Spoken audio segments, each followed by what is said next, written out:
Passando a Limpo IPB. Apresentação: Roster Guimarães Lopes e Rodrigo Leitão.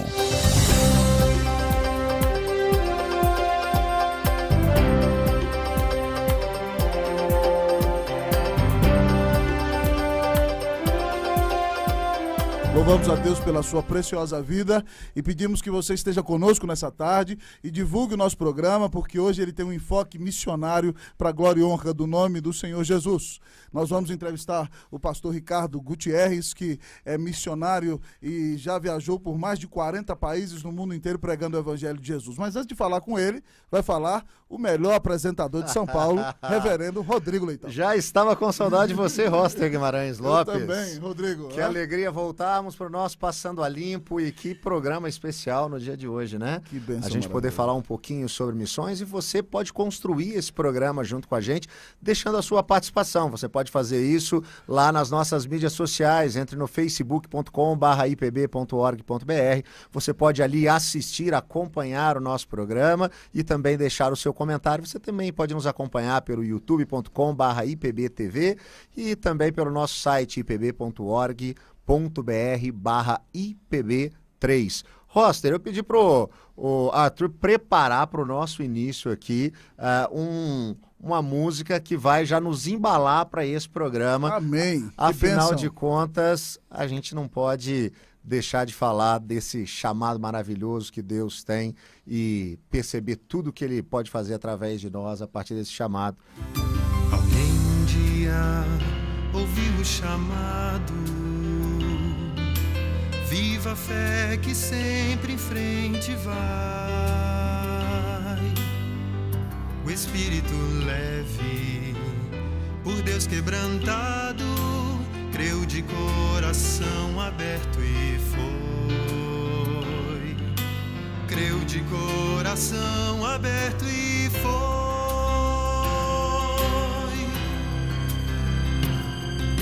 Alguém um dia deixou seu regato, puro amor que toca, move, atrai, do Espírito Santo, recebe o recado, larga tua terra, povo, e sai, larga tua terra, povo, e sai.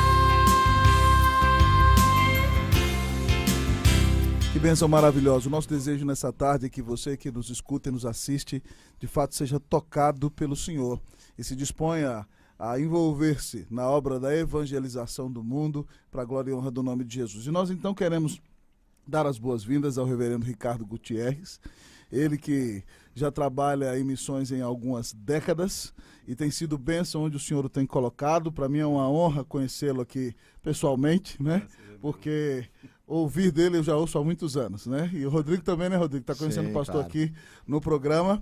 E, pastor, além de saudar os nossos ouvintes, as pessoas que nos assistem, nós queríamos pedir que você contasse para nós como é que você foi achado pelo Senhor Jesus, né? Como o pastor foi convertido, se converteu a Cristo e como o pastor se apaixonou por missões. Compartilhe conosco aqui nessa tarde.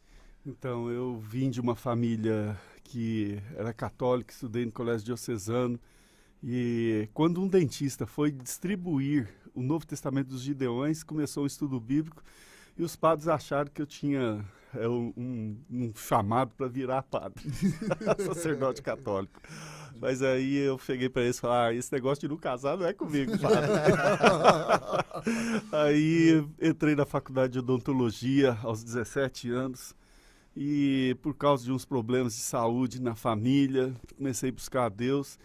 E na faculdade tinha um rapaz, e é incrível, era na época o único rapaz negro lá na nossa faculdade, o Benedito Mateus Filho, presbítero lá da igreja de São Carlos. Uau! Junto com uma outra moça que hoje é a esposa do reverendo Milton Ribeiro, lá em Santos, mas ele era pastor em Pederneiras, inclusive foi ele que me batizou. Que bênção! E aí eu acabei entrando na fé pelo Ministério da ABU, Aliança Bíblica Universitária, que os jovens tinham na faculdade, esses estudos bíblicos. E depois que eu me converti, o Ditinho, Benedito Mateus Filho, me discipulou para eu dar estudo bíblico para os jovens que iam chegando na faculdade. Quase como o Paulo, já converteu e já foi trabalhar, Sem né? dúvida. É o lema também da ABU, né? Só universitário ganha universitário.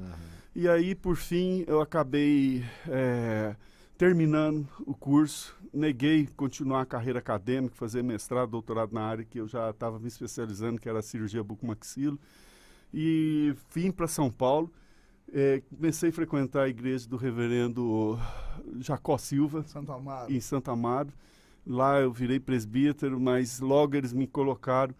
Na época o reverendo Cláudio Marra era co-pastor com o reverendo Osiander.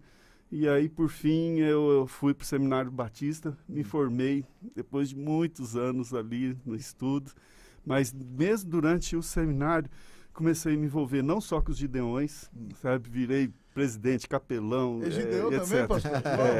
Mas eu tive que sair quando eu fui ordenado ao ministério, né? Claro, E aí, mas também trabalhei na quase todos os campos da MEVA, Missão Evangélica da Amazônia, das Novas Tribos, junto com a Missão Asa do Socorro. E o pastor fazia isso em período de férias? Não, como eu não tinha patrão, eu tinha o meu consultório, sempre que havia falha de algum dentista, que eu não podia estar lá na selva, eu entrava. Então conheci centenas de missionários que trabalham na selva, famílias extraordinárias.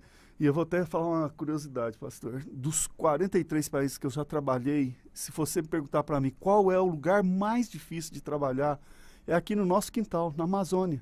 Uau. Sabe, aqui o missionário não desce um degrau cultural, desce um abismo cultural. E é muito sacrifício viver na selva. Então, Impressionante, né, pastor? é, verdade, Rodrigo. Isso aqui que o pastor Ricardo está dizendo, eu tenho alguns colegas aí que foram companheiros de seminário, que trabalham lá na Managé, e eu já os visitei algumas vezes lá em São Gabriel da Cachoeira. É impressionante a distância cultural, né? O conceito, nem o próprio conceito de Deus é tão claro para algumas tribos, não é, pastor? É algo assim de deixar a gente perplexo, né?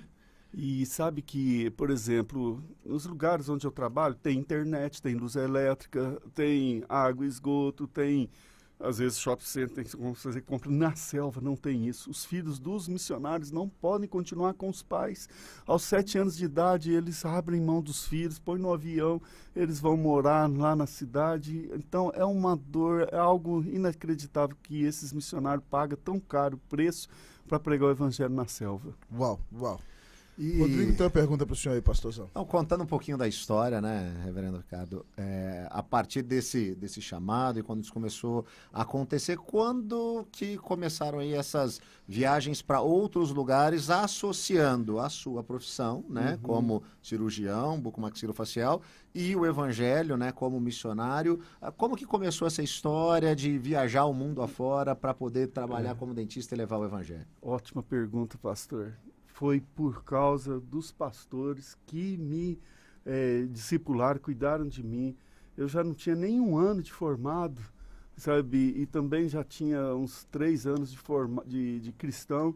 Aí, na época, o reverendo Osiander me colocou não só nos Gideões, e também eu comecei a fazer essas viagens para fora. Então é muito importante quando o pastor vê algum rapazinho com potencial, já começar a guiar a vida dele para esse ministério.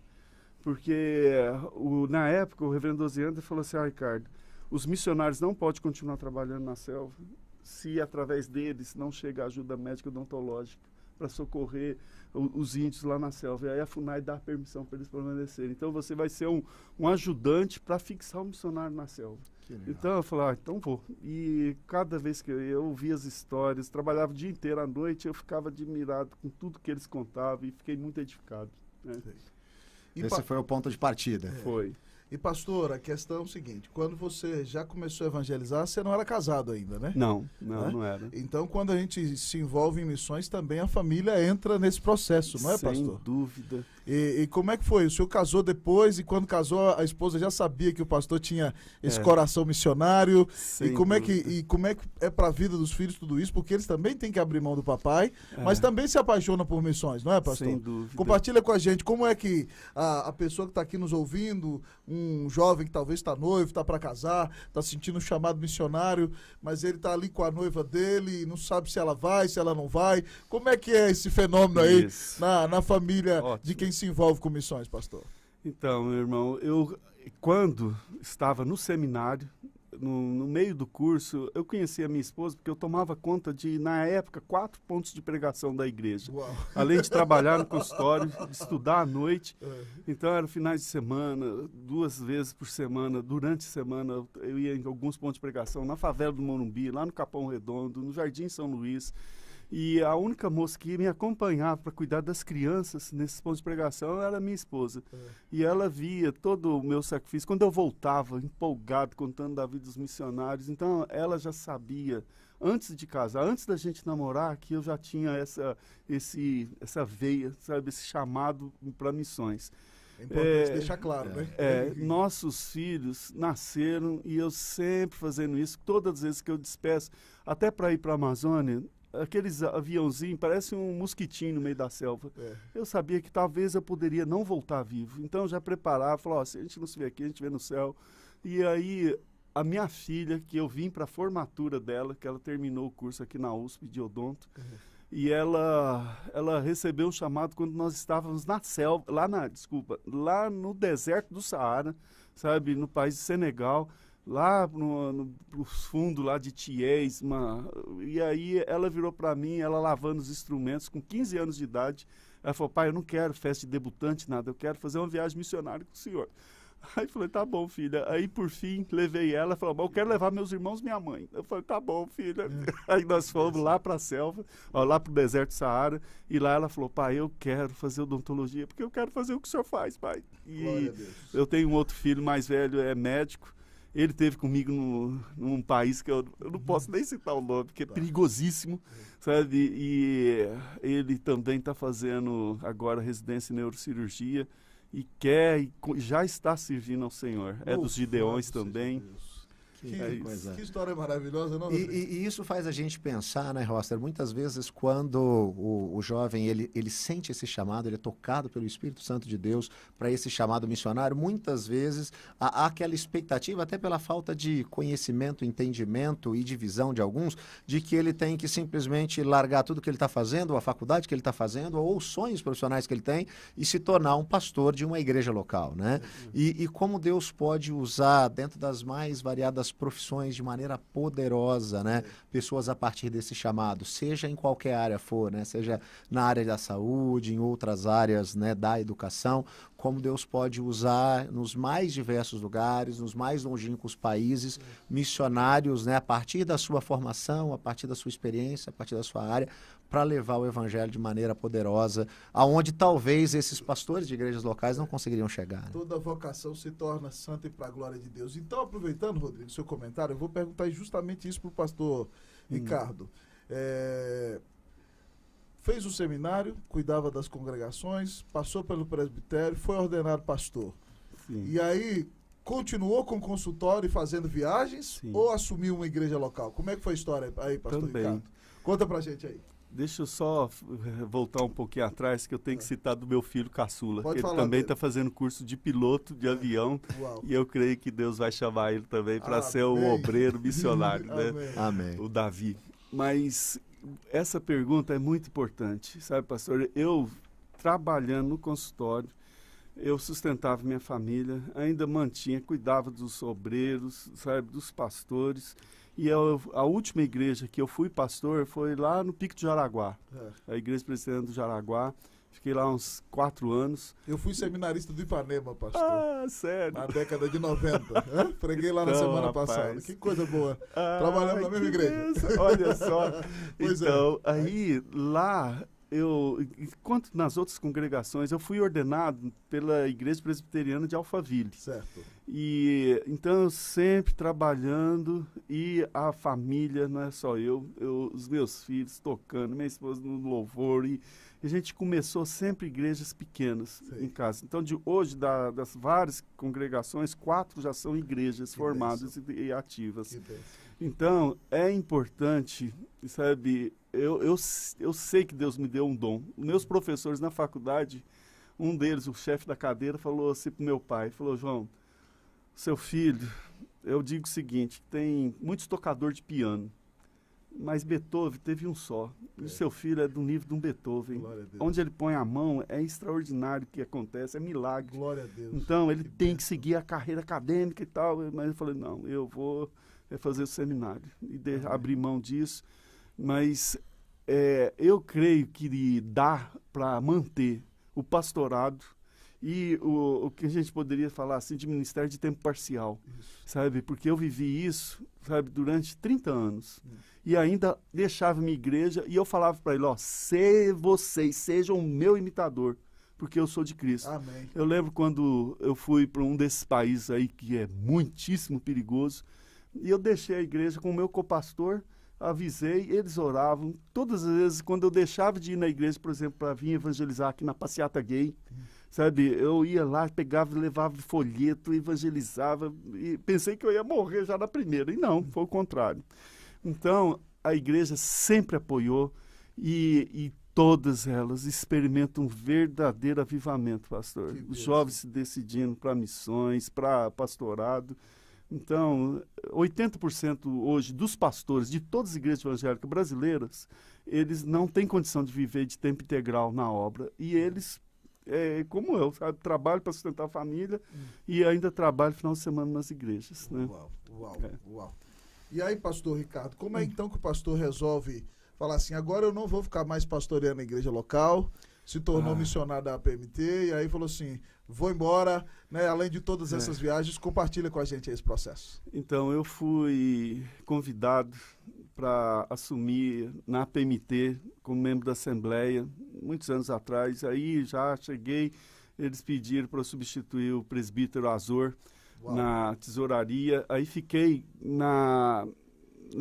trabalhando na tesouraria, mas visitando, pastoreando os missionários. E aí, eu visitando esses missionários, eu ia, levava meus equipamentos, que eu fazia isso na Asa Socorro, os equipamentos portáteis, tudo. E aí, bênçãos acontecendo, tudo quanto é lugar que a gente vai. Aí, por fim, eu acabei, eu já me aposentei, mas eu falou assim, olha, em vez de eu agora, muitos pacientes meus falavam assim, vai, doutor, agora que tá na hora, você fez a cama, tá na hora de deitar e você vai ficar fazendo essas loucuras? Eu falei assim, não, rapaz, eu tô que nem Caleb, eu tô com já 56 anos, mas vem quente que eu tô fervendo, eu tô com todo gás, e agora que eu tô no auge da carreira, eu não vou pendurar o diploma, pendurar a chuteira e ir para casa descansar. Não, agora que eu tô pronto, então hoje estou trabalhando mais ativo do que nunca. Que bênção, louvado seja Deus. Rodrigão, qual a sua pergunta aí, pastor Ricardo? Não, eu acho que é algo especial, né, isso que a gente estava falando, pastor Ricardo, como esse reconhecimento até pela necessidade, né? Hoje, até com o envolvimento, o senhor já teve em diversas missões e diversas outras organizações, servindo também, tendo o privilégio de servir. Eu queria que o senhor contasse um pouquinho sobre essa experiência junto à Cruz Vermelha, junto à ONU, junto a outras organizações que, por conta da profissão, o senhor pode também estar trabalhando e estando em vários lugares, levando, além de tudo, também o cuidado a essas pessoas. Irmão, eu sempre estou disponível, recebo convite quase que toda semana para trabalhar em vários lugares do mundo. Como eu já falei, já trabalhei com a Cruz Vermelha, com os Médicos Sem Fronteiras, seja lá na Indonésia, quando teve aquele mega tsunami, sabe? Já trabalhei na Índia. Ficou quanto tempo lá na Indonésia, naquela situação, reverendo? Eles deram visto para a gente ficar 90 dias. 90 dias. E aí deu prazo, eles falaram, agora sai todo mundo, o povo ficava apaixonado pela gente, mas os fanáticos lá, sabe, daquela religião lá, falaram, bota eles para correr. E é incrível, uma semana depois que nós saímos, outro maremoto lá na Indonésia. Isso foi em 2004 a 2005, né? Então, a gente tem, assim, oportunidades de servir em várias ONGs. Hoje, aqui no Brasil, a Cruz Vermelha está mais da mão da Igreja Católica. Embora, se você for ver lá atrás no passado, quem de fato começou a Cruz Vermelha foi Calvino. Sabe? Foi na época que Genebra era uma mega favela. Ele organizou, começou o primeiro hospital lá em Genebra. Mas hoje, eu não estou me associando tanto a eles, porque eles querem que a gente faça absolutamente somente trabalho humanitário. Então, eu ia falar, eu não consigo ficar calado, sabe? E eu não pregar, então eu preciso, de, às vezes, de gente, tradutor local. Eles falam, não pode traduzir. Não, isso não vou traduzir, acabou. Eu falo, não, eu não vim aqui só para cuidar da saúde. Abriu a oportunidade, eu tenho que explicar da minha fé, né? Então... Amém. Bênção maravilhosa.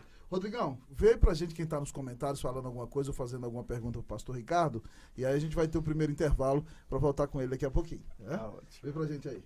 Então, registrar aqui a presença do presbítero Cornélio, sempre nos acompanhando aqui, o Tássio Ranieri de Pombal, na Paraíba, o Lincoln de Taubaté, Cleusa Lopes nos assistindo, muito Olá, bem. querido, que Jesus te abençoe. Reverendo Márcio de Souza Lima, Sueli Campos, Reverendo Ricardo Saltes, Aline Lavoura também está aqui me acompanhando, a Sueli aqui mais uma vez, e tá o pessoal chegando aqui, Ricardo Marangoni, muita gente deixando o abraço, falando aqui sobre o programa, falando sobre o chamado, Mauro Barreto, também pastor, que legal, tá chegando bastante coisa, Érico Fábio, aqui dando os parabéns ao pastor Ricardo, né, pela entrevista e pelo chamado dele, pelo ministério dele.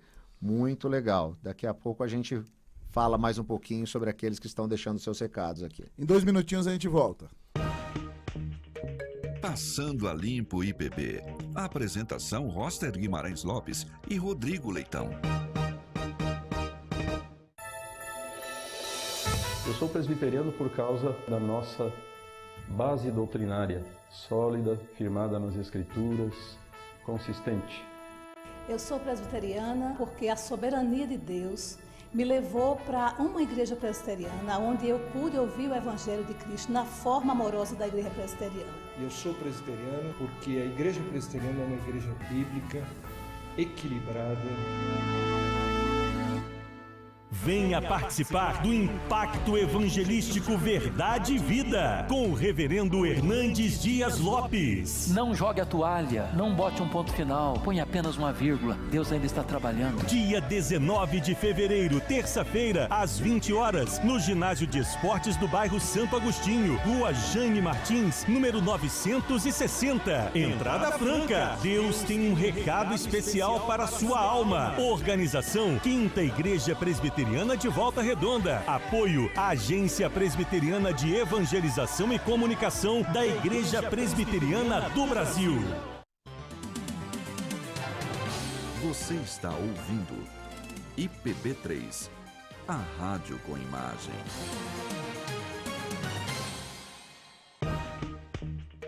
Passando a Limpo IPB. Apresentação Roster Guimarães Lopes e Rodrigo Leitão. Meu querido, que bom que a gente voltou. Nós estamos aqui na rádio aqui com o pastor Ricardo Gutierrez e eu vou pedir para ele falar para nós aqui um pouquinho sobre quais são os campos nos quais ele está servindo hoje, né? Ele tem servido em campos desafiadores. E aí, pastor, dentro dessa perspectiva, porque num primeiro momento o pastor contou para a gente que trabalhava no Brasil, na MEVA, atendendo missões dentro do Brasil. Isso. Como é que começa, então, o envolvimento com a evangelização do mundo islâmico, né? Uhum. E como é que está seu ministério hoje? Onde é que você está trabalhando? O que você está realizando para a glória de Deus? Excelente.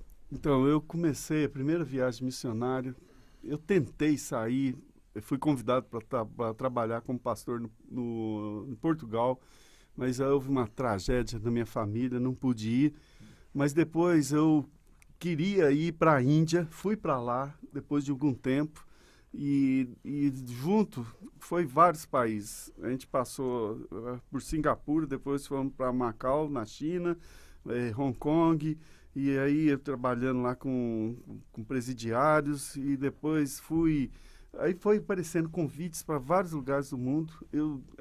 Algumas vezes as pessoas, entre aspas, alguns ajudavam, mas a maioria das vezes a gente em casa vive com uma economia de guerra, e aí eu trabalhei como eu te falei, olha, na Índia, na China, na Indonésia, no Timor, e várias vezes tive com o Sérgio Vieira de Mello da ONU, ele inclusive falou, Ricardo, vamos começar uma faculdade de odonto aqui no Timor-Leste, a ONU, o Banco Mundial, depois que vocês começaram, ele entra patrocínio, mas aí naquela época meu filho teve um problema gravíssimo de saúde, não pude ir. Então, por fim, hoje eu moro na Albânia, A Albânia foi, até na década de 80, foi o equivalente hoje é a Coreia do Norte. Uau. O país mais fundamentalista, comunista do mundo. Perseguiu, matou vários cristãos. Antes do comunismo, a Albânia foi esmagada pelo Império Turco-Otomano durante muitos séculos. E hoje, o maior herói nacional da Albânia é Skanderbeu, que é uma história incrível, sabe? Que ele Pode contar a história, dá Pode, tempo. Pode, 10. dá tempo. Então, o Skanderbeu, rapaz, ele foi raptado quando criança, lá da Albânia, e aí ele foi levado para a Turquia, e aí lá ele foi treinado para entrar no exército turco, se tornou um general, e aí quando ele já idoso assim, com 50 anos por aí, ele foi mandado pelo exército turco para esmagar uma rebelião no país dele, na Albânia. Quando ele chega lá e vê a situação do povo dele, ele se revolta e aí ele começa a treinar um grupo de, entre aspas, revoltados, guerrilheiros, e aí ele expulsou os muçulmanos, ele se converteu ao cristianismo, ele impediu que o Império Turco-Otomano chegasse na Áustria. Hoje ele tem o corpo dele, o capacete dele lá no museu na Áustria. Mas ele impediu que o islamismo entrasse, chegou até ali perto da Eslovênia, sabe? E ele impediu que esse avanço que chegasse na Itália, que na época era o berço do cristianismo. Então, a Albânia hoje, Deus abençoou, está experimentando um avivamento. Então, eu falo assim que eu sou que nem a minhoca do anzol. Eu atraio as pessoas para dentro da igreja para receber tratamento dentário gratuito. E tem muitas pessoas, e vários pastores falam assim, Ricardo, essa família que está se batizando foi ganha através do trabalho odontológico. Que legal. Eu falo, glória a Deus. E aí, o que aconteceu? Eu hoje estou responsável por fazer esse tipo de trabalho na Sérvia, nos 8 países que era a antiga Iugoslávia, sabe, que é Montenegro, Macedônia, sabe, Kosovo, e pega lá Croácia, Bósnia. Então, além disso, eu tenho viajado, sabe, para dar apoio aos missionários da nossa igreja que estão trabalhando no Iraque. E aí tem outros países lá na frente que eu também tô atendendo, sou cirurgião bucomaxilo, opero criança com lábio leporino, sabe, dou aula na faculdade de medicina em alguns desses países, como fazer tratamento, por exemplo, de arma de fogo na face, sabe, ferimento com arma de fogo, sabe, atendo, faço várias cirurgias de câncer bucomaxilofacial. Então, são portas que se abrem. Se eu não for, o convite é pessoal, não é para quem quer ir. Então, eu não posso virar as costas. Às vezes dói demais, vocês não imaginam. Às vezes eu estou num lugar do mundo, passo 3, 4, 5 meses fora de casa, saudade da família, da esposa, dos filhos. Sabe, é uma dor assim que a gente tem que pagar esse preço. Mas teve uma vez que eu estava num país que estava em guerra, aí estava lá o exército americano, e eu conheci vários soldados. E eles falaram, nós estamos aqui fazendo a faxina. Tem que fazer, e eu apoiei aquele trabalho. Mas eu vi, se os soldados estavam lá, ganhando do governo norte-americano, para matar, por que eu não posso estar lá, sabe, às vezes sem ganhar nada, correndo também risco de morte, mas em vez de matar, eu estou salvando, eu estou curando, estou operando, eu estou abençoando o povo, sabe? Então, eu fiquei lá, o povo não vai viajava, crianças que via o pai lá com criança com lábio leporino, ele trazia lá do sul do país, lá de Kandahar, subia, onde que eu estava lá operando. Hoje já tem centro, não, dá uns 800 a pé, sabe? E aí a gente operava, era aquela alegria, o povo não sabia. Eu atendi crianças assim, sem nariz, que foi cortado, ou não sei se foi leishmaniose, ou se foi maldade mesmo, crueldade com a menina. Então, eu vejo cada milagre extraordinário dia e noite. Que eu falo, é muito fácil eu chegar, virar as costas, ir para minha casa e querer aproveitar a vida. Sabe? Pastor Ricardo, dentro disso, e principalmente em países, né, em contextos desfavoráveis ao cristianismo, acredito que a experiência da perseguição, quando o senhor começava a falar a respeito do evangelho, também se tornava uma realidade. Conta pra gente algumas experiências que o senhor viveu de ter que lidar com isso, com a perseguição nesses países, porque perceberam que, no fundo, a sua função principal lá era, através, né, dos atendimentos, também levar o evangelho. Aconteceu isso alguma vez? O que aconteceu? Como que foi? Rapaz, se eu começar a falar disso, a gente precisa ter a semana inteira. Pode falar, pastor? Mas, rapaz, olha, eu lembro a primeira vez que eu entrei lá no Afeganistão. Ai, vai ser querer. E lá, a primeira fonte de renda do país é droga. É o maior produtor de ópio. Isso significa que eles exportam a heroína, que é o que abastece o mercado europeu. 90% vem de lá. Mas a segunda fonte de renda do país é sequestro estrangeiro. Uau. Quando chegamos lá, fui atender as crianças numa escolinha. Não tardou muito, veio os fanáticos atrás de mim. Falaram, solta nossas mulheres! Aí as mulheres, não, nós estamos sem burca. Tá lá. Aí elas se vestiram, aí os caras nervosinhos, sabe, vieram gritando comigo, entra no carro. Falando em árabe ou inglês, pastor? Inglês. Só 2 falavam inglês, os outros não. Aí eu falei para eles assim, olha, ele falou, você é norte-americano, engenheiro, o que você tá mexendo a mão nas nossas mulheres? Eu falei, para começar, eu sou brasileiro. Aí mostrei meu passaporte, ele disse, me dá isso aí. Eu falei, não é seu, é meu. Sabe, eu mostrei que sou brasileiro, pronto, acabou. Aí eles falaram, mas o outro falou, mas você é engenheiro, por que você está fazendo isso? Eu falei assim, olha, aqui está minha carteirinha, odontologia é a mesma coisa que odontology. Então eu sou dentista, eu tenho permissão para trabalhar nesse país aqui. Aí eles falaram, entra no carro. Eu falei, de jeito nenhum. Aí ele falou assim, entra no carro, nós somos da polícia. Eu falei, que polícia o quê, rapaz? Polícia em todo lugar do mundo anda fardada, anda com distintivo, se identifica como tal, ou anda com arma. Eu não estou vendo nem vocês fardados, nem com identificação e nem armado.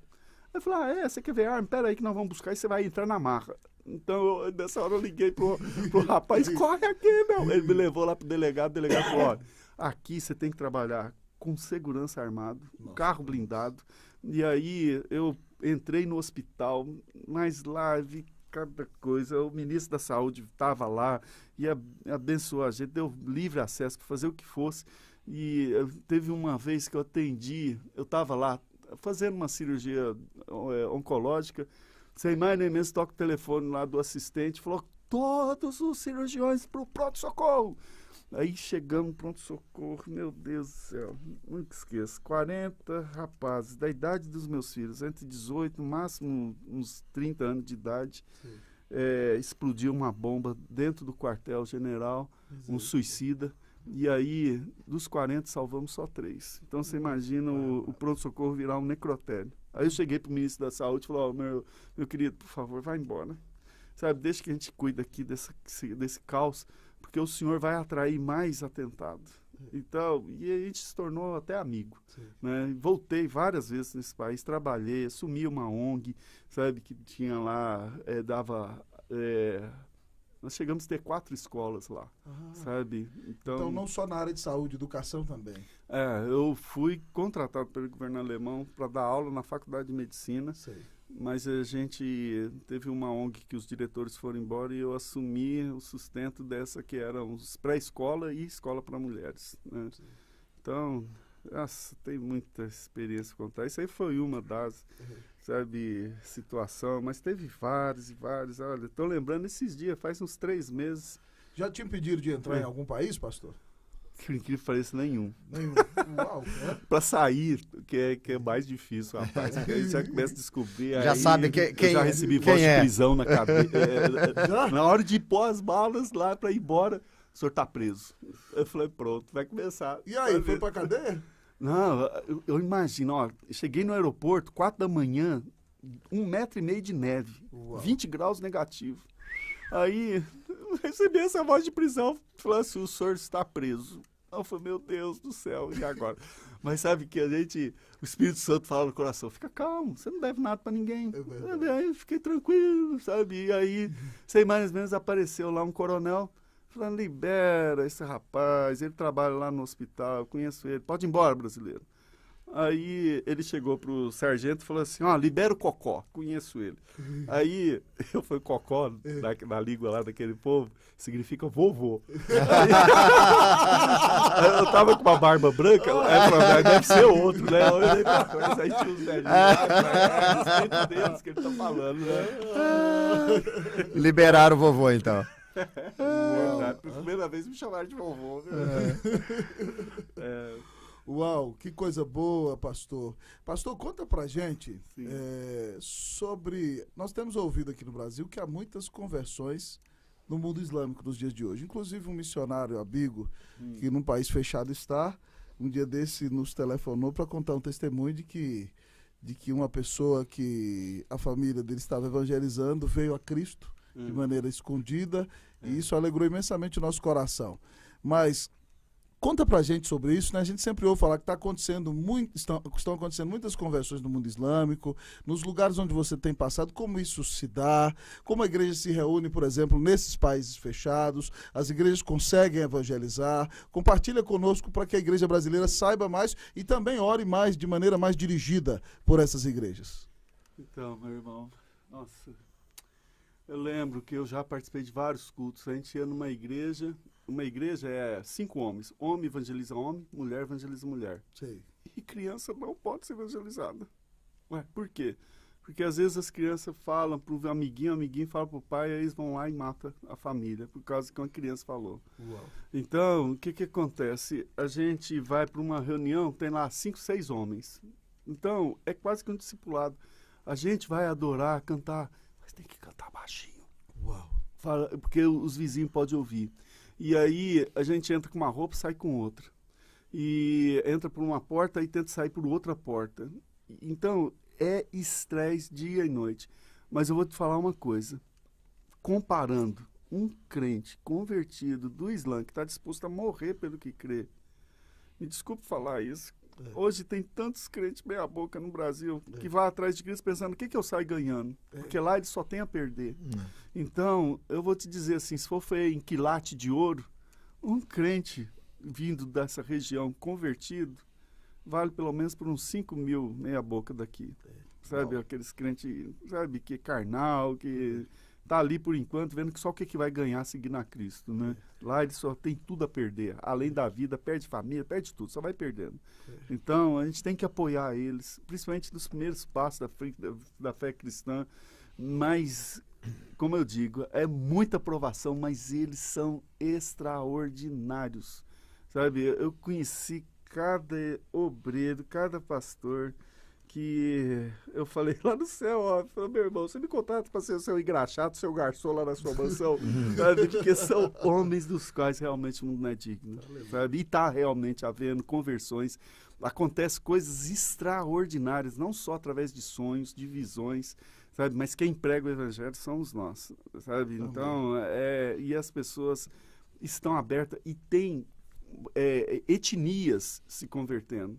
Já estive na casa de um general, sabe, que ele falou, olha, nós estivemos lutando lá em Mossum, sabe, e tá lá, eu vi os caras no YouTube lá, ele com o destacamento dele, do lutando, e aí o homem falou, a gente não aguenta mais o Islã. Por quê? Aí, os perfeitos representantes do autoproclamado profeta deles,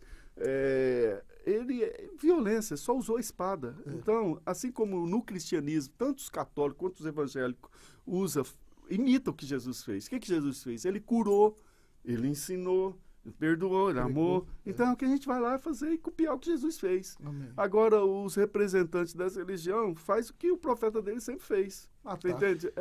E nesse sentido, roubar, etc. Reverendo Ricardo, é o que a gente tem ouvido e percebido também, por conta de alguns movimentos, como a própria questão do Estado Islâmico e outros movimentos radicais, que acabam também trazendo o terror e a violência para os próprios locais. Há uma abertura até, né, no momento da fuga de alguns lugares, né, de começar a pensar em algo diferente, né? Então, em alguns lugares de refugiados, nós conhecemos a história aí de alguns missionários da nossa igreja trabalhando em campos refugiados em algumas dessas regiões, onde estão recebendo essas pessoas e por tudo aquilo que eles viveram, começando a ter uma perspectiva mais aberta, né, ao Evangelho. Como o senhor tem percebido isso, essa abertura que eles têm tido, talvez até por essa perseguição que tem acontecido em alguns países, né? Como alguns que a gente não pode citar o nome e outros tantos. Olha, meu irmão, é uma situação assim, é muito tenso para um missionário residindo lá com os filhos, porque eu já experimentei isso. Quando chegou um rapaz, estudante de medicina, falou assim, olha, eu sou da família. Eu falei, que família? Era o código que eles usam, né? Até na hora que o rapaz foi embora que caiu a ficha. Que ele queria conversar comigo. Que ele era, sabe, entre aspas, para eles. Ó, deixa eu só falar uma coisa. Sabe que nesses países, os revoltadinhos, os que não aguentam mais o sistema, aqui no Brasil, o cara vira maconheiro, heavy metal, punk, sei lá, dark, essas coisas aí, drogado e etc. Lá, eles viram cristãos. Louvado você entende? Então, mas é muitos mesmo assim que está acontecendo isso. Mas muitos não crescem na fé por falta de um discipulado, de estudo. Mas tem havido curso de correspondência, a internet é uma coisa maravilhosa. Os filmes que hoje nós temos, que pregam a verdade, assim, eles ensinam. E de lá o pessoal assiste pela internet, pastor? Sim, não só pela internet, eles trocam CD, tudo pirata, tudo mais. Tá aquele filme mais extraordinário é A Paixão de Cristo. Foi o filme mais chocante do século passado e que mais fez sucesso naquela região. Porque ali vai mostrando de fato como aconteceu a história e que naquela região fala que ele não foi crucificado. Sabe? Quem foi crucificado foi o Judas no lugar dele. Nossa, sabe? Então é uma loucura. Outra pergunta, Ricardo. Uma outra experiência que o senhor tem tido também é ir para essas regiões e ter o contato com os missionários que lá estão trabalhando, muitos há muito tempo. Como que tem sido essa experiência, né, de percebê-los lá, as inquietações e também o desafio que o senhor acaba tendo também de às vezes tentar pastorear um pouco o coração ou encorajar, motivar esses missionários que estão especificamente nessas regiões? Ai, rapaz, boa pergunta, sabe? Então a gente tem que curar, não é só cuidar dos dentes, cuidar das feridas, sabe, física, mas a principal espiritual. Sabe que às vezes só de você parar e ouvir ele e fazer pergunta e perguntar de novo, eles desabafam e até organiza melhor o pensamento deles. E só de ouvir, de estar lá presente e apoiando. Então a gente chega aqui, levanta recursos também para o projeto deles. Então, são realmente esse pessoal, sabe, não está lá fazendo turismo, sabe? Então eles estão lá correndo risco, são homens e mulheres dos quais o mundo não é digno, sabe? Abrindo mão de uma vida segura, saíram do seu métier, do seu status quo, sabe, da sua zona de conforto, segurança, e estão lá dia e noite correndo risco de óbito, de morte, né? Então, a gente cuida deles, só de estar lá, sabe, trabalhando e vendo o ministério deles, fala, parabéns, continua, vai fundo, a gente, na medida possível, divulga, levanta recursos, faz o que pode para que eles continuem. E acredito que muitos deles, até com algumas necessidades, podem ser, né, ajudados na área da saúde mesmo, né? O primeiro que eu chego para tratar lá é a família do missionário. Sem dúvida. O dentista chegou. Eu faço implante, faço prótese, faz o que puder e do melhor possível, porque eles são, assim, homens e mulheres fantásticos, extraordinários, né? Louvado seja Deus. E isso é impressionante, não é, pastor? Porque quando Jesus diz assim, de que adianta o homem ganhar o mundo inteiro e perder a sua alma? É verdade. Uma alma vale mais que o mundo inteiro. E como eu compartilhava, conversando com esse casal missionário, eles foram para o lugar em que estão há 2 anos e depois de 2 anos o Senhor converteu uma alma e é considerado um milagre. Uma alma só. Mas a gente vê muitas pessoas se convertendo aqui, mas a gente consegue se alegrar tanto ao ver aquela alma se convertendo e ver que a pessoa abriu mão de tudo. E o missionário me disse assim, olha, se o Senhor me levasse daqui hoje, já teria valido a pena. É Que bênção maravilhosa, né? É justamente o que eu te falei. Um cristão convertido dessa região vale em quilates de ouro, sabe? Vale por uns 5 mil daqui. Entendeu? Porque aqui tá tudo fácil. Tá tudo muito simples. Sabe? Então, lá é o tudo oposto. Pastor, hoje há um despertamento de pessoas se preparando para missões. A gente louva a Deus por isso. Né? Aqui em São Paulo, na nossa igreja, nós temos a alegria do curso de formação de missionários acontecer na Igreja Unida, lá onde eu tenho o privilégio de pastorear. Privilégio de servir lá, dando apoio e a gente sempre está lá em contato com os missionários, eles vão ao culto, os que vêm a São Paulo e a gente teve a alegria de estar na formatura deles no ano passado. E conversando com o reverendo Sérgio Paulo, ele me contava com muita alegria que hoje a PMT já tem mais de 200 missionários e ainda tem 200 em espera. Amém. Então há um despertamento, não é verdade? Mas assim, é muito importante que a pessoa entre para um chamado como esse com a convicção de que é Jesus quem a está levando, não é, pastor? Porque eu já vi algumas vezes alguns irmãos que têm alguma divergência no conselho da igreja local, não dá certo, fala assim, você missionário. Eu falei. Por favor. Isso aí. Sabe que eu tô lá na nossa igreja, eu sou pastor, entre aspas, né? Assim, de fato, pastor auxiliar lá da igreja de Pinheiros. Você é auxiliar do Orival. Isso. Mas eu tô cedido à PMT, né? Então, teve um rapazinho que se formou em odonto, eu vi ele crescendo, tratei dele quando tinha 6, 7 anos, o pai pastor também. Aí, um dia ele se formou na odonto, ele falou, pastor, virei dentista por sua causa. Eu falei, bem, filho. Aí ele falou, agora tô formado na USP, e eu quero te acompanhar. Eu falei, não, peraí, você vai agora ser burilado por uma médica lá da nossa igreja, a doutora Célia, sabe, que ela é um general, sabe, ela lidera uns trabalhos assim, sócio-evangelístico aqui, em vários lugares, mulher cheia de energia, e aí mas falou bem demais, ele está uns 2 anos com ela, então agora eu falei assim, pronto, Matheus, passou por todas as provas, agora você vai comigo, sabe, você está pronto. Então, eu até brinco assim, eu convido, mas quem chama é o Senhor, sabe?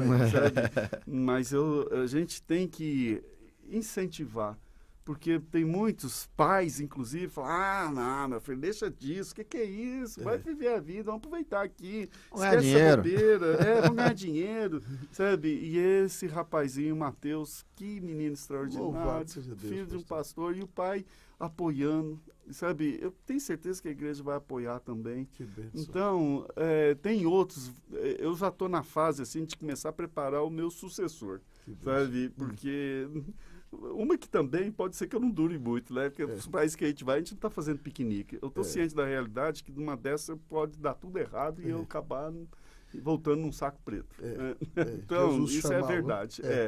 Então, a gente tem que preparar, sabe, esses irmãozinhos, sabe, e parabéns pela tua igreja estar, de um certo modo, assim, apoiando esse ministério. Temos que fazer muito mais, né, pastor?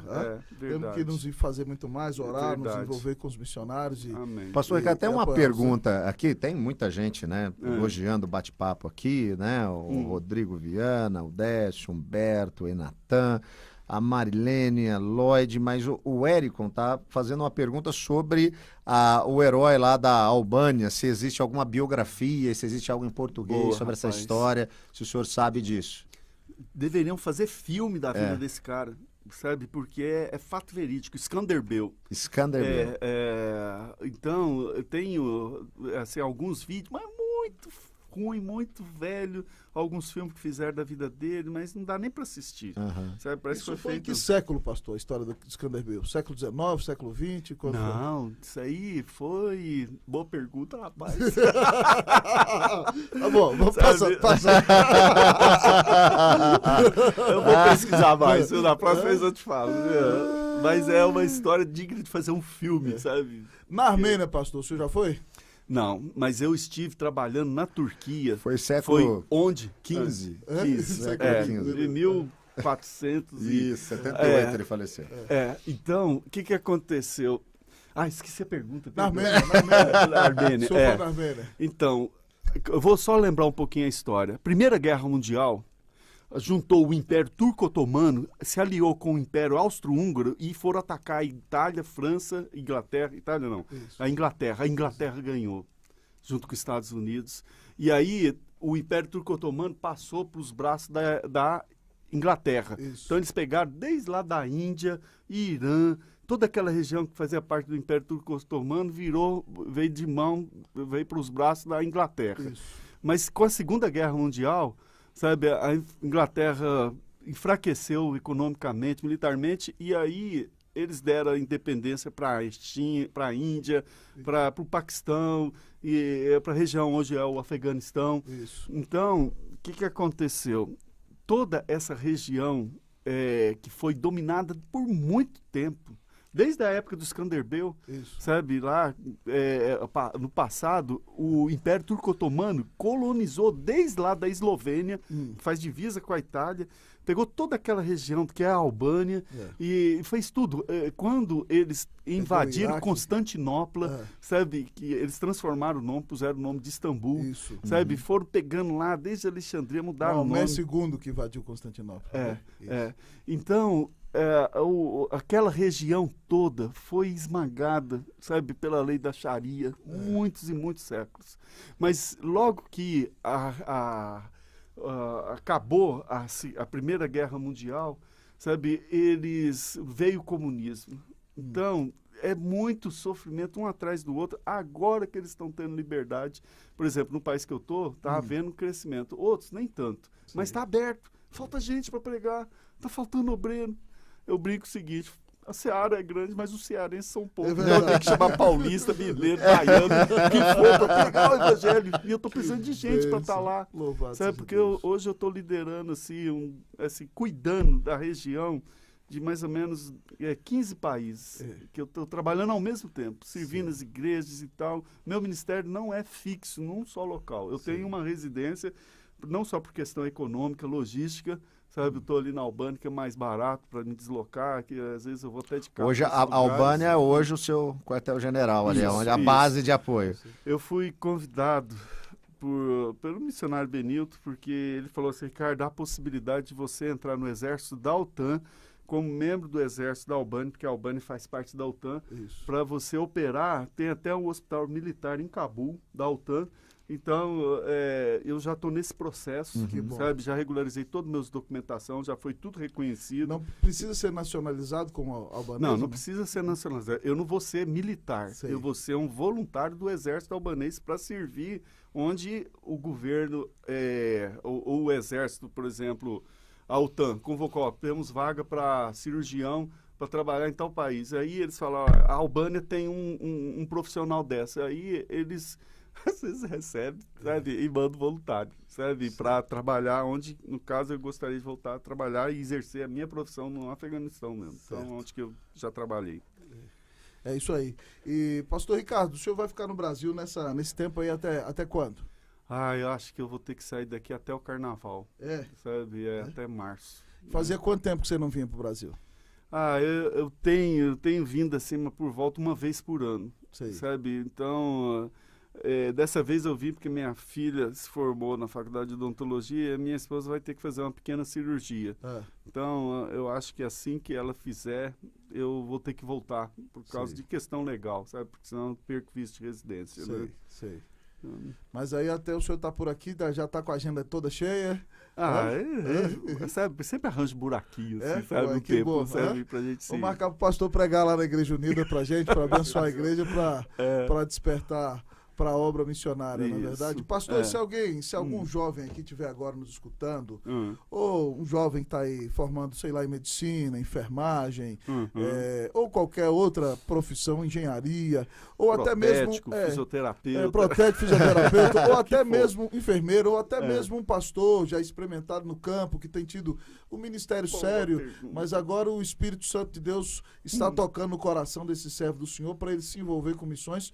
Qual é o conselho que pastor Ricardo dá para essa pessoa que está aqui nos ouvindo e pergunta. Quer se envolver com a obra missionária, quer ser uma bênção nas mãos de Deus? Antigamente, achava que para ser missionário tinha que ser jovem, começar antes de casar ou logo depois que casou. E eu vou até falar agora uma coisa fantástica. Eu estive trabalhando com os Yazidis. Conheci um casal lá que falou assim: Ricardo, nós estamos aqui por tua culpa. Eu falei: como assim?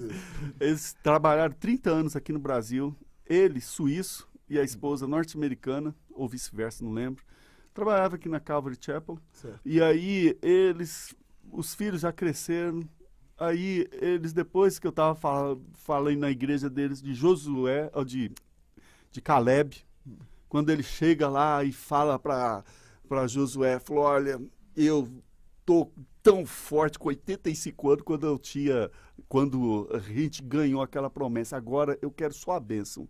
Eu vou botar para correr aqueles gigantes lá, os avós do Golias, né, os Anaquins, lá na terra de Judá, no Monte Hebron. E ele foi, lutou, botou para correr. Então, às vezes, principalmente no mundo islâmico, eles respeitam a barba branca. Eles respeitam. Lá, aqui no Ocidente, ser velho parece que é pecado, sabe? É errado. Sabe, aí às vezes fazendo plástico e tal, mas lá não, é o contrário. Quanto mais você se mostrar, quanto mais você se mostrar velho, mais respeito você tem, mais autoridade. Então, esse casal, você vê, olha, ele com 65, a esposa acho que com 62, começaram ano passado. Estão morando num container, dentro de uma cidade de container que mora ali por volta de 30 mil pessoas. Uau. Sabe? E o povo amando eles. O povo está aberto para ouvir o evangelho e eles estão felizes demais. Agora, a única tristeza é que, em vez de cuidar dos netos, eles estão cuidando de outra nação e ultra carente. Então, eu vou até desafiar. Muitos pastores estão achando que está deixando de lado. Falei, meu irmão, agora que o negócio está ficando bom, sabe? Vamos lá comigo, sabe? Vamos lá pregar, sabe? E não precisa ser nesses países fechados. Sabe? Aí eu falei, mas eu não sei falar inglês. Irmão, até isso Deus dá sabedoria, que na hora que você vê, você já está falando, aprende a língua rápido. Então, o que falta é disposição, porque milagre Deus está fazendo até hoje, como na época do livro de Atos. Né? Mas e aí, pastor? Se esse pastor sente, qual é a dica que o senhor dá, por exemplo, prepara, o que ele faz? Boa pergunta. Você já tem a resposta. Vai para o PMT. Tá bom. Sabe? Lá tá lá, ó. Eu quero que você fale. As recomendações estão lá na revista da PMT. Cumpre aqueles requisitos, sabe? Passa pelo conselho. Porque o conselho vai ter que burilar, a PMT vai ver se não é, às vezes, algum aventureiro, sabe? Então, lá é tudo macaco velho, sabe? Ele sabe quem realmente é apto. E eu falo, ó, pelo amor de Deus, não me manda turisnário, não. Sabe? Turista disfarçado de missionário. Eu quero bons soldados de Cristo que já sejam luz aqui, porque se não é luz aqui, não vai ser nem na Conchichina. Exatamente. É verdade. Né? Não pode mandar para longe quem não abençoa perto, né, pastor? É verdade. Se não produz aqui, vai produzir lá no fim do mundo? Não vai. Não vai. É verdade. Rodrigão, mais alguma pergunta que você tem, pastor? Eu tenho mais umas duas. Aqui do pessoal, só o agradecimento mesmo. E muita gente falando que dava para ouvir aqui o dia inteiro, dava para ficar ouvindo a história do pastor Ricardo durante a tarde toda. É verdade, né? Aquele tempo gostoso aqui. Amém. Pastor Ricardo, eu sempre assim, desde a época do seminário, e tendo podido servir ao Senhor no outro país, mas uma cultura parecida com a nossa, que é o Chile, sim, sempre me impactou o testemunho de homens como Jim Elliot, que dizia que não é tolo aquele que abre mão daquilo que não pode reter, né, para poder ganhar aquilo que não pode perder. Também Charles Stanley, que dizia que se Jesus Cristo é Deus e ele morreu por mim, não existe sacrifício grande demais que eu possa fazer por ele. E eu queria fazer duas perguntas para o pastor, mas se o pastor puder compartilhar. A Bíblia conta para a gente lá em Atos capítulo 23, versículo 11, que quando Paulo foi preso em Jerusalém, 40 pessoas fizeram uma conspiração dizendo que não iam comer enquanto não matassem. E naquele momento de angústia, onde parecia que tudo acabou, a Bíblia nos conta que o Senhor Jesus, dentro daquela cela, apareceu do lado de Paulo e abraçou a ele e disse: coragem, Paulo, porque do mesmo jeito que você deu testemunho de mim em Jerusalém, é necessário que você o faça em Roma. Então, a minha primeira pergunta para o pastor Ricardo, se houve algum momento assim de grande angústia, caso o pastor possa compartilhar, né, em que o pastor percebeu que parecia que as forças estavam acabando, mas que Jesus manifestou sua graça e o levantou e renovou o seu amor, sua paixão, para que o pastor continuasse firme. E depois a minha última pergunta é a seguinte: qual é o seu maior desejo como servo de Deus nos dias de hoje? Pastor, a primeira pergunta que você fez, Você pode se deixar mais claro, assim, que eu quero entender melhor, A porque ideia é o eu vou seguinte, responder. se algum momento o pastor se sentiu assim desanimado, eu não vou, assim, eu estou no meio do caminho, de repente o pastor meio entristecido recebeu, não sei, uma carta de alguém dizendo, olha, seu ministério tem sido uma bênção, ou leu as escrituras na sua devocional e o Espírito Santo falou ao seu coração e o animou e o fortaleceu, eu preciso continuar. Se em algum momento de desânimo, como o Senhor o confortou e o levantou de novo? Então, eu gostaria, mas nunca vi Jesus, nunca vi um anjo, sabe? A gente tem aquela voz lá no fundo do Espírito Santo falando, acalmando, desafiando, sabe? Então, eu não vejo assim que necessariamente Jesus precisa aparecer com uma pessoa, sabe? Em carne e osso, como apareceu com Abraão, com Paulo, etc. E foi em outros contextos, né, pastor? Sem dúvida. Mas que o Espírito Santo fala, o nosso coração fala. A última vez que eu passei por um aperto lascado, como eu te falei, faz uns 3 meses, quando eu saí da Turquia, fui servir o povo...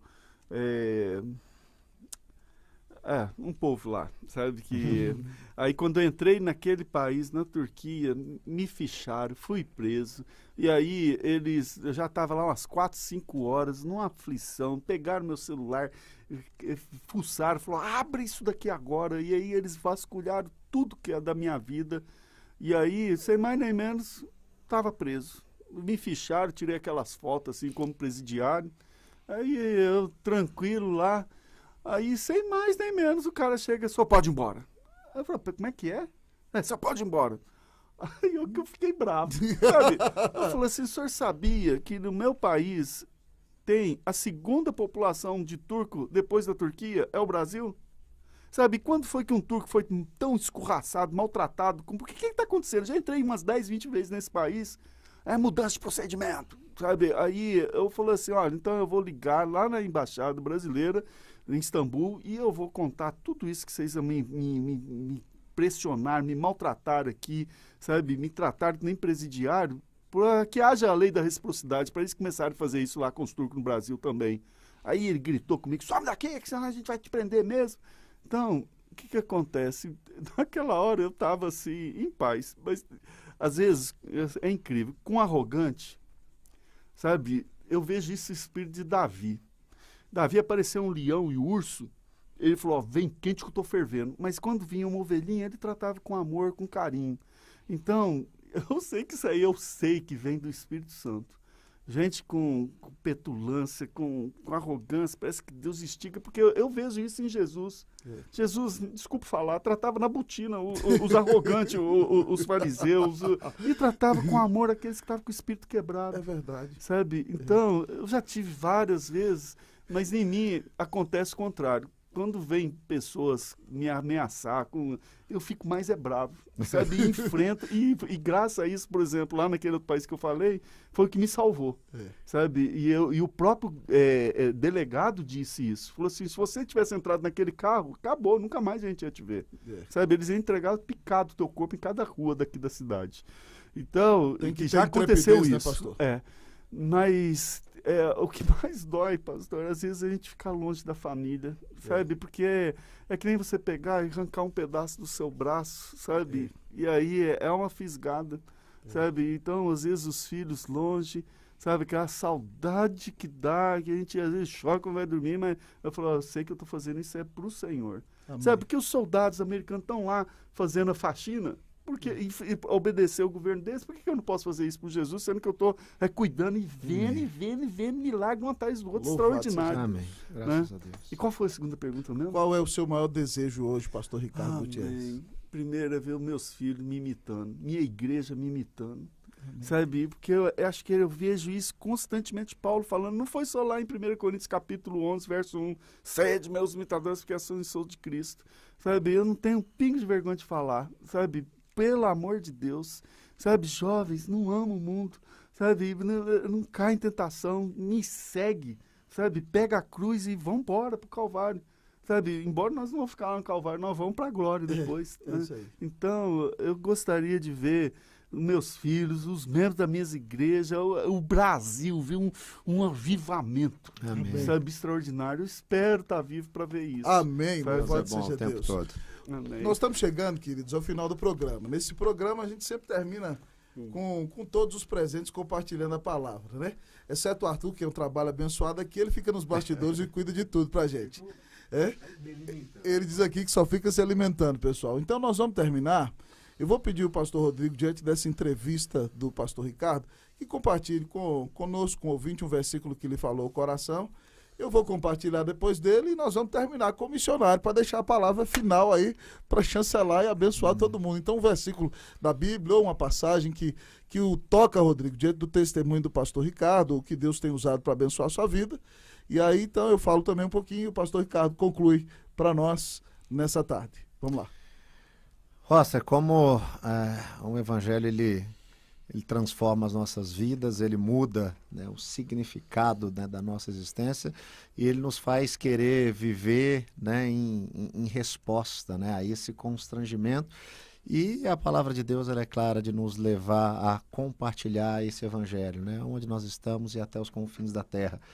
Pastor Ricardo aqui tem estado nos confins da terra muitas vezes, né, e talvez muitos dos que estão nos ouvindo tenham tido um chamado a isso, a estar nos confins da terra. Então, a primeira coisa que eu queria dizer é para você que está nos ouvindo nessa tarde, que Deus tem falado ao seu coração, se dobre em oração diante dele, diante desse chamado. Leve a sério aquilo que Deus quer fazer através da sua vida, se ele está te chamando para um ministério fora do nosso país. Mas eu queria dizer para você também que esse ministério, como foi dito aqui, de levar o amor de Deus, o evangelho, ele começa onde nós estamos. E talvez você não tenha o chamado para ir para o leste europeu, nem para nenhum país islâmico, mas Deus está te chamando para levar o evangelho da graça para o seu vizinho, para o seu tio, para o seu primo, para o seu parente próximo que ainda não conhece. E esse milagre maravilhoso que só o Espírito Santo pode fazer se dá através das nossas vidas, porque o toque é do Espírito, mas ele usa a nossa pregação, ele usa a exposição do evangelho através das nossas vidas. Não se envergonhe disso, não se envergonhe do evangelho, como disse o apóstolo Paulo, mas se deixe levar pelo amor de Deus revelado em Jesus e que isso possa transbordar da sua vida e que você possa compartilhar de tão grande amor aonde ele te colocar, seja na escola, no trabalho, na faculdade, que você tenha consciência, você está ali para ser um missionário do nosso Senhor Jesus Cristo. Amém, louvado seja Deus, que palavra abençoada. Hoje de manhã, pastor Ricardo, pastor Rodrigo, na minha devocional eu estava lendo Atos 16. O Senhor nos deu a bênção, pastor Rodrigo, nesse começo de ano, de começar a exposição do livro de Atos. Amém. Lá na Igreja Unida. Uau. Então, domingo passado eu preguei em Atos capítulo 1, o primeiro sermão, e Atos 2, de 1 a 13, o segundo. E lendo Atos dos Apóstolos, no auge da segunda viagem missionária, Paulo está com Silas, Timóteo e Lucas, e eles queriam ir para a província romana da Ásia, que é lá a Turquia, onde o pastor foi preso esses dias, né? E eles queriam ir para Éfeso, e a Bíblia diz que o Espírito de Jesus não permitiu.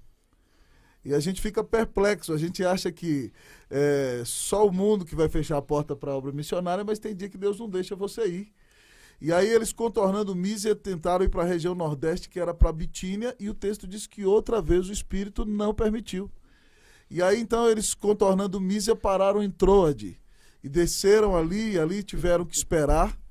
E aí a Bíblia conta a história que à noite Paulo, dormindo, teve a visão de um varão macedônio. A Grécia era composta de Macedônia e Acaia. E naquela visão o varão macedônio dizia, né, eu não sei se era um grego com aquela coroazinha assim, com aquele matinho assim na cabeça, né? Passa a Macedônia e ajuda-nos. E diz que Paulo acordou, a turma toda levantou imediatamente, arrumou, vambora, porque Deus está chamando a gente para pregar a palavra. De lá o evangelho foi para Filipos, foi para Tessalônica, foi para Bereia, foi para Atenas, foi para Corinto e foi para o mundo inteiro. E a gente tem vários livros na Bíblia por causa disso. Então, eu fiquei impressionado, falei, Deus, que coisa maravilhosa. Eu estou lendo sobre missões hoje, nós vamos entrevistar um missionário, e entender que o Espírito do Senhor é soberano sobre as missões. Então, talvez você está aqui nos ouvindo, com o coração angustiado, ouvindo o pastor Ricardo, sua vontade, ela falou assim, eu vou largar tudo e vou agora atrás do pastor Ricardo. Mas ele mesmo diz que tem um processo, que tem o tempo de Deus, que tem o trabalho de Deus no coração da gente, e que o Senhor, pela sua palavra, sempre vai dirigir a nossa vida e vai nos mostrar para onde ir. Então, meu irmão, eu quero dizer a você o seguinte: Deus é soberano sobre a sua vida, sobre o seu chamado, sobre a obra missionária. Prepare-se, espere, Deus vai te levar para onde Ele quiser e a sua vida será útil para a glória e honra do Salvador que deu a vida na cruz por ti. Aleluia. Pastor Ricardo. Sabe, pastor, eu vejo assim, que você perguntar para mim, Ricardo, onde que Deus te chamou? Eu falo para pregar o evangelho onde portas estão fechadas. Porque porta fechada não tem. Sabe, as portas estão abertas, como eu falei para o senhor, não teve nenhum país que eu quis entrar que não entrei. Às vezes dá uma dificuldade de sair, sabe? Então, eu vou dizer uma coisa. Hoje, às vezes, está fazendo fila de gente para ir para país fácil demais. Eu estou faltando gente para entrar em países que hoje 98% dos missionários não estão indo lá. Sabe, 98% não está trabalhando. Sabe, tem já alguns estudos mostrando que a maior parte dos missionários está trabalhando em países que já são cristãos, que têm liberdade, têm igrejas, e só 1% da força missionária e 1% dos recursos financeiros é deslocado para onde estão 98% dos povos não alcançados, onde não tem porta fechada. Mas a pessoa vai ter que pagar um preço caro, sair da zona de conforto, correr risco. Então, eu gostaria tanto de ver mais jovens querendo alcançar, sabe, lugares perigosos, saindo da sua zona de conforto, correndo risco, sabe? Mas, sabe que eu fico vendo os caras descendo de paraquedas no meio da montanha, correndo risco de morte. Sabe, esses dias um vizinho meu lá foi descer de paraquedas lá, o paraglider, aí deu um pé de vento, ele caiu, morreu, 40 e pouco anos, um médico. Aí todo mundo fala, morreu fazendo o que gosta. Eu pensei comigo, cara, que morte mais estúpida e idiota. Perdeu a vida pra nada. Pra nada. Então, eu vou dizer para os irmãos, nós estamos precisando de gente destemida, piedosa e arrojada para ir onde estão os povos menos alcançados, que tem 1% só dos missionários, porque tem lugar que já não precisa mais. Já está saturando, já estão até brigando entre si, sabe? Então, tem outros lugares que não tem ninguém. E não é questão de obediência e de usar a lógica, sabe? Quando eu trabalhava na diretoria da PMT, eu sugeria, falei, irmão, para que você com essa formação, dá licença, rapaz, não precisa, outro pode ir, agora vamos entrar num país mais fechado, sabe? E graças a Deus, alguns desses irmãos ouviram. Louvado, e hoje estão sendo uma bênção lá no Oriente Médio. Que bênção. Você entende? Então, pastor, eu sei que às vezes você está sendo simplista ou está sendo muito racionalista, mas eu creio que Deus chama onde tem necessidade. Onde está saturado, não precisa. Então é só usar a lógica, sabe? Então nós estamos precisando, tem pouquíssimos querendo ir alcançar os povos não alcançados, que já são tantos. Então fica esse meu desafio. Amém. Né? Amém. Deus os abençoe. Nós vamos terminar o programa Coração. Vou pedir o pastor Ricardo para orar por um despertamento missionário na nossa Igreja Presbiteriana do Brasil, na vida do ouvinte que nos escuta. Amém. Nós vamos concluir o programa com oração. Oremos ao Senhor. Amado Deus, como eu estou feliz, Senhor, por fazer parte desse exército do Senhor, que foi chamado não para matar, pelo contrário, para dar vida e vida em abundância. Ó Deus, eu já estou sentindo um despertamento no Brasil. O Senhor tem abençoado imensamente o nosso país. Ó Deus, abençoe desde o nosso presidente lá que está se recuperando da cirurgia. Abençoe as nossas igrejas, faz o teu povo, Senhor, se consagrar. Enquanto o mundo está caindo na carne, nas drogas, fazendo o que não presta. Ó Deus, dá-nos a bênção de ver o teu povo se consagrando mais, buscando a tua face e obedecendo. Pregando o evangelho aqui, lá e além, ao mesmo tempo. Ó Deus, levanta mais homens e mulheres, dos quais o mundo não é digno, igual esses que eu estava referindo, que são homens e mulheres que não amam a própria vida, que preferem perder a vida obedecendo do que ganhar a vida, viver uma vida tranquila em desobediência. Deus, levanta mais e mais homens e mulheres cheios do Espírito Santo para anunciar o Evangelho, porque já tem anunciado aqui e acolá, pode ser enviados lá para os confins da terra anunciar onde não tem ninguém, Senhor. Abençoa, usa-nos para glorificar o teu nome, Senhor. É em nome e para a glória de Jesus que te pedimos e já te agradecemos. Amém. Amém. Que Deus te abençoe e até semana que vem. Uma boa semana, pessoal. Quarta-feira que vem a gente se vê aqui no Passando a Limpo. Grande abraço, Deus te abençoe. Amém.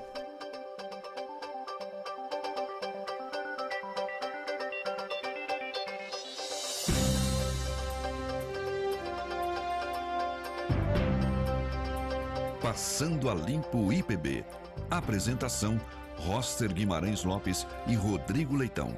Produção: Arthur Mendes. Um programa Rádio IPB APECOM, Agência Presbiteriana de Evangelização e Comunicação.